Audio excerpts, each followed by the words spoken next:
حضرت عمر بن خطاب رضی اللہ تعالیٰ عنہ سرکار یہ وہ صحابی رسول ہیں جو عطائے خدا بھی ہیں اور دعائے مصطفیٰ بھی ہیں۔ صحابہ کرام میرے نبی سرکار کی مریدوں میں شامل ہیں، اور سارے صحابہ میرے نبی لجپال سرکار کے مرید ہیں۔ یہ وہ صحابی رسول ہیں جو میرے آقا نامدار صلی اللہ علیہ وسلم سرکار کی یہ مراد ہے۔ بارگاہ خداوندی میں میرے آقا و مولا صلی اللہ علیہ وسلم سرکار نے دعائے کلمات استعمال کیے۔ مولا تو اسلام کو عزت دینا چاہتا ہے، اسلام کو بلندی دینا چاہتا ہے، اسلام کے اندر دبدبہ پیدا کرنا چاہتا ہے، اسلام کا نام روشن کرنا چاہتا ہے، تو میرے آقا و مولا صلی اللہ علیہ وسلم سرکار نے بارگاہ خداوندی میں دو نام پیش کیے۔ عرض کی مولا یا عمر بن خطاب عطا فرما دے یا ابن حشام عطا فرما دے، تو جن کو جس طرح بہتر سمجھتا ہے اس کو ہدایت نصیب فرما دے، اسلام میں اس کا داخلہ آسان کر دے اور اس کو راہ ہدایت نصیب فرما دے۔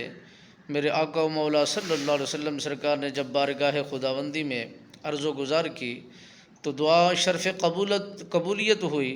میرے آقا نامدار صلی اللہ علیہ وسلم سرکار کے متعلق صبح ہوتے ہی فاروق اعظم رضی اللہ تعالیٰ عنہ سرکار نے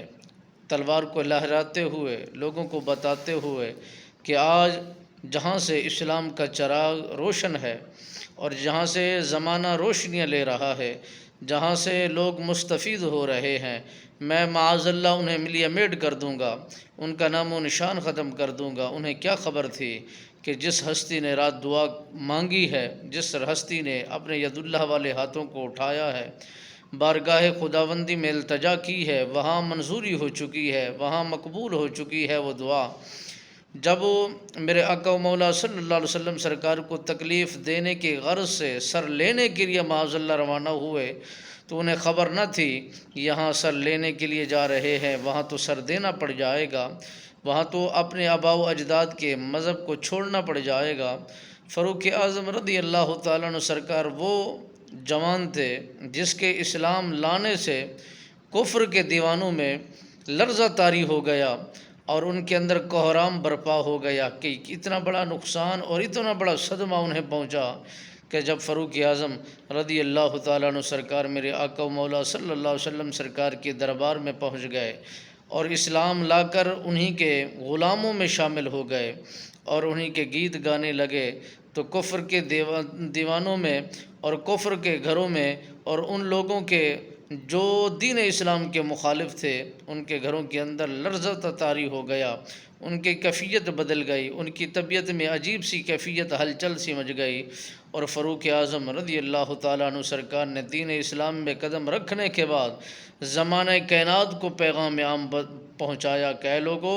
جس نے بھی دین اسلام کے مطابق دین اسلام کی طرف نگاہیں میلی دیکھی تو ہم آنکھیں نکال لیں گے، ان کی بیویوں کو بیوہ کر دیں گے، بچوں کو یتیم کر دیں گے۔ دین اسلام جو حق اور سچ کا پیغام ہے، میں نے اسے قبول کیا ہے، میں اسی پر رہوں گا، اسی پر مجھے موت آنی ہے۔ میں نے نبی سرکار کو جس محبت میں دیکھا ہے، جس الفت میں دیکھا ہے، میں نے اس طرح کسی بادشاہ شہنشاہ کو نہیں دیکھا۔